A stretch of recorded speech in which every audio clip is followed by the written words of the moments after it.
When anger rises inside you, this is what your brain feels like. I'm your frontal lobe, the part of you that keeps emotions steady, decisions clear, and impulses under control. But when you get angry, really angry, everything around me overheats. My circuits spark, my glow flickers, steam starts puffing out of my skin. I try to stay calm, but your frustration hits me like a shockwave. Every flare-up makes me weaker, shakier, and closer to burning out. When anger surges, it's like a wildfire exploding through your head. The amygdala, the emotional alarm system, bursts into flames and roars so loudly that I can barely think. I try to fight the fire with whatever little strength I have, but every blast pushes me back further. The flames rise faster than I can cool them, and the worse the fire gets, the harder it becomes for me to bring you back to calm. Anger hijacks the entire system, and I'm left battling the storm alone. But it's not just big anger that hurts me. It's the tiny things too. The traffic that makes you grind your teeth, the K reply that ruins your mood, the coworker breathing too loudly, your phone freezing at the worst moment. Each tiny irritation hits me like a punch. I shrink, I flicker, I lose control. Emotional signals glitch, decisions wobble. And even though I'm doing everything I can to manage your reactions, you keep tossing emotional grenades my way.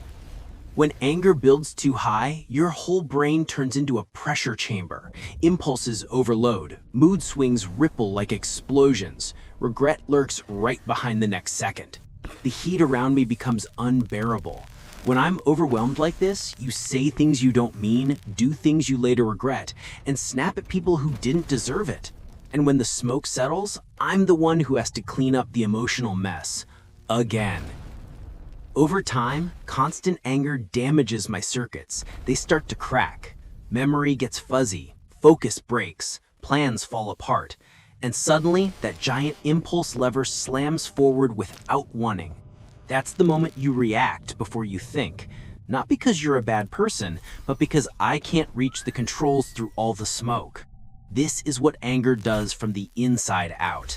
It burns me until I can't function properly.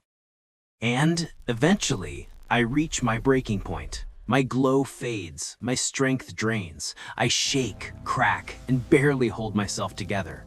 When I'm in this state, everything feels harder for you. Small problems feel huge, small stress feels unbearable, and tiny annoyances feel explosive. I don't want to shut down, but I'm begging for a pause, a breath, a moment where you let me recover. The good news is you can help me heal. One slow breath stabilizes my circuits. A short pause cools the system.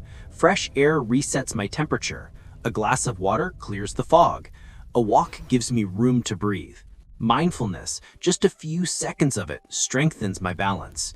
These tiny habits might seem small to you, but inside your brain, they are game-changing repairs that pull me back from collapse.